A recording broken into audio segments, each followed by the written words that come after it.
Il nous semble que l'usage de prier, en particulier pour le pasteur, est tombé en désuétude ou a perdu de son importance. Nous avons même entendu dire quelquefois que cet usage était humiliant pour le pastorat, en mettant comme un sceau sur son inefficacité. Peut-être en effet cet usage est-il offensant pour l'orgueil savant et pour la suffisance. Mais justement, ces défauts-là doivent être offensés et dénoncés dans un ministère qui peut être assez misérable pour leur permettre d'exister.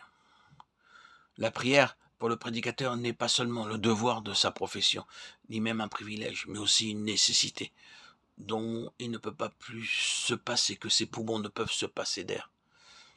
C'est une nécessité absolue qu'il prie, et c'est aussi une nécessité absolue que l'on prie pour lui. Ces deux axiomes ne peuvent être désunis.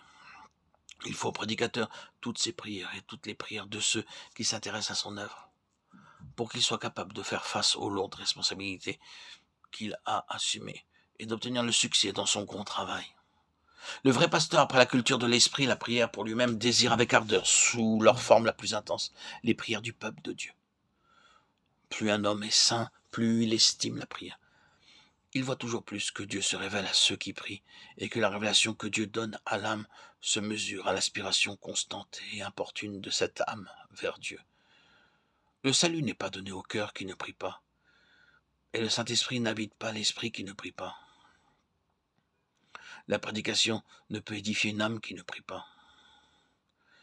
Christ ignore les chrétiens qui ne prient pas. L'évangile ne peut pas être efficacement proclamé par un prédicateur qui ne prie pas. Les talents, les dons, l'éducation, l'éloquence, l'appel de Dieu ne peuvent amoindrir le besoin de la prière. Ils doivent au contraire intensifier la nécessité pour le prédicateur de prier pour lui-même et que d'autres prient pour lui. Plus il se rendra compte de la nature de la responsabilité et des difficultés de son travail, plus il verra et plus il sentira s'il est sérieux. La nécessité grandissante de prier lui-même et de demander aux autres de le soutenir par leur prière.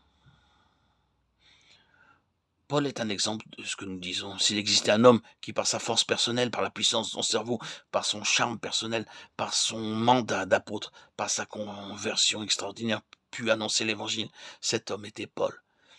Il était un exemple frappant que le prédicateur doit être porté par la prière, et aussi par les prières des autres saints, afin que son ministère soit largement fructueux. Il demande, il supplie pour obtenir le secours des saints.